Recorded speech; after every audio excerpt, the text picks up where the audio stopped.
அனைவருக்கும் வணக்கம். யூரின் வந்து பார்த்தீங்கன்னா நுரைச்சி போகிறது. பார்த்தீங்கன்னா என்ன சொல்கிறதுனா, இப்போ யூரின் போகும்போது ஒரு சிலருக்கு நார்மலாக அந்த மாதிரி இல்லாமல் ஒரு மாதிரி நுரைத்தல் தன்மையாக வந்து நம்மளுக்கு காட்டுது அப்படின்னா கண்டிப்பாக வந்து இது இண்டிகேஷன் இல்லைங்க. ஸோ ரொம்ப நாள் பிரச்சனை, நீங்கள் வந்து கண்டிப்பாக இதை வந்து என்ன பண்ணணும், சரி பண்ணணும் அப்படின்றத தான் நம்மளுக்கு என்ன பண்ணுது, வார்னிங் பண்ணிகிட்டே இருக்குது. ஸோ நுரைச்சிருச்சு. ஸோ எல்லாமே நான் எல்லாத்துலேயுமே சொல்கிற ஒரு விஷயம், கைகளில் வலியாக இருக்கட்டும், இல்லை கண்களில் வந்து ஒரு டிஃப்ரென்ஸ் தெரியுது, இல்லை வந்து ஆல்வேஸ் வந்து சர்விக்கல் பெயினாக இருக்குது, இதுக்கெல்லாம் வந்து உள்ளே இருக்கிற உறுப்புகள் வந்து இண்டிகேஷன் கொடுக்கும். நீங்கள் நீடலிங் கொடுங்க அப்படின்னு சொல்லி நான் சொல்லிட்டு இருக்கேன். பட் இந்த நுரைச்சு போகிறது அப்படின்றது வந்து கொஞ்சம் கிரானிக்கான விஷயம்தாங்க.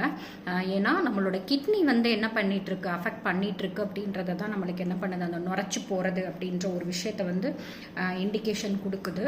ஸோ கண்டிப்பாக ஃபில்ட்ரேஷன் வந்து அங்கே என்ன பண்ணலாம், நடக்கலை அப்படின்றத தான் நம்மளுக்கு காட்டுது.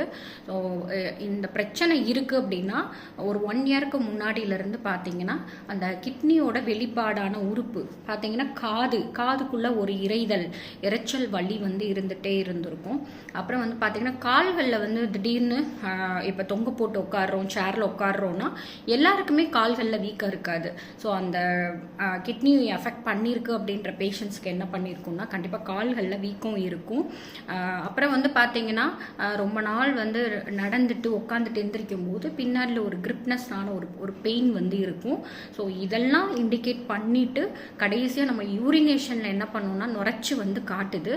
ஸோ கண்டிப்பாக இதை என்ன பண்ணணும், கேர்லெஸ்ஸாக விட்டுறாதீங்க. ஸோ அக்குபஞ்சராக இருக்கட்டும், வேறு எந்த ஒரு ட்ரீட்மெண்ட்லேயும் நீங்கள் என்ன பண்ணிக்கணும், ட்ரீட் பண்ணி அதை வந்து சரி பண்ணிக்கோங்க. தேங்க்யூ.